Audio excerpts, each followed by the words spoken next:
অসমৰ মুখ্যমন্ত্ৰীগৰাকীয়ে সময়ে সময়ে কিছুমান হোমৱৰ্ক দি থাকে।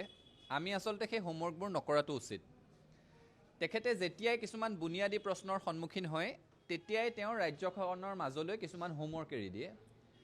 এতিয়া চাব, অসমখন শংকৰ মাধৱৰ দেশ হয়, এই কথাটোত কাৰোবাৰ আপত্তি আছেনে, ডিমতে আছেনে, কোনোবাই নহয় বুলি কৈছে। সেই গুৰু দুজনা হৈছে জাতিটোৰ প্ৰাণ প্ৰতিষ্ঠাতা।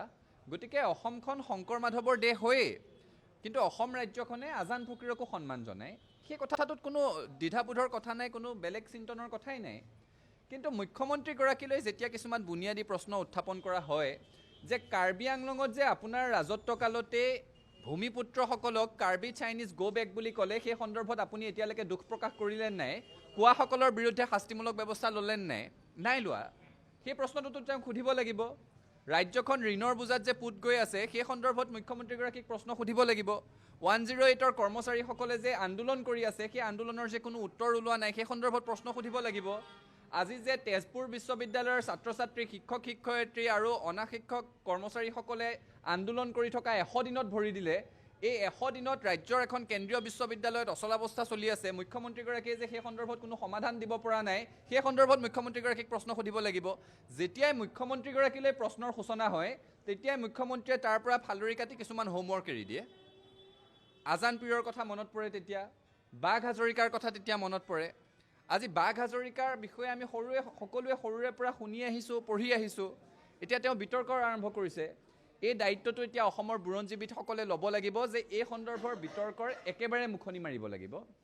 আৰু আমিও সকলোৱে এই হোমৱৰ্ক লোৱাটো বন্ধ কৰিব লাগিব। তেওঁৰ সন্মুখত যেতিয়া বুনিয়াদী প্ৰশ্ন থিয় হয়, তেওঁ হোমৱৰ্ক এৰি দিয়ে আৰু সেই হোমৱৰ্কটো লৈ সংবাদ মাধ্যম, জাতীয় সংগঠন, বুদ্ধিজীৱী, শিক্ষাবিদ সকলো ব্যস্ত হৈ পৰাটো বিচাৰে। তেওঁলোকৰ ৰাজ্যিক কাৰ্যনিৰ্বাহকৰ সভাত আপোনালোকে দেখিছে, টেবুল ঢকিয়াই দিছে মুখ্যমন্ত্ৰীয়ে, কিন্তু তেওঁৰ সেই কথাখিনি নচলিল বৰ এটা।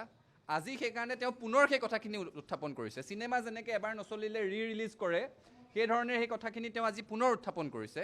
আচ্ছা, আজান পীৰক যদি তেওঁ ইমান বেয়াই পায়, আজান পীৰ দৰগাহলৈ যোৱা 16 কোটি টকীয়া দলংখন কোনে কৰিছিলে? হিমন্ত বিশ্ব শৰ্মাই কৰিছিলে। আজান পীৰৰ প্ৰতি যদি ইমান আগ্ৰহেই নাই, দলংখন কিয় কৰিছিল? নে দলংখনত কিবা তেওঁৰ আগ্ৰহ লুকাই আছিল? আজান পীৰৰ নামত গুৱাহাটীত ৰাস্তা দিছিলোঁ বুলি এটা সময়ত কোনে সগৌৰৱেৰে সৈতে কৈছিল? তেখেতেই কৈছিল। অসমখন শংকৰ মাধৱৰ দেশ হয়, ইয়াত কোনো দ্বিমত নাই, কোনো দ্বিধা নাই। অসমৰ সংস্কৃতিয়ে আজান ফকীৰকো সন্মান কৰিবলৈ শিকায়, সেই কথাটোতো কোনো দ্বিধা থাকিব নোৱাৰে। আৰু বাঘ হাজৰিকাৰ বিষয়ে আমি সকলোৱে সৰুৰ পৰা পঢ়িছোঁ, শুনিছোঁ। এই কথাটোত মুখ্যমন্ত্ৰীয়ে বৌদ্ধিক বিতৰ্কৰ সূচনা কৰিব বিচাৰিছে।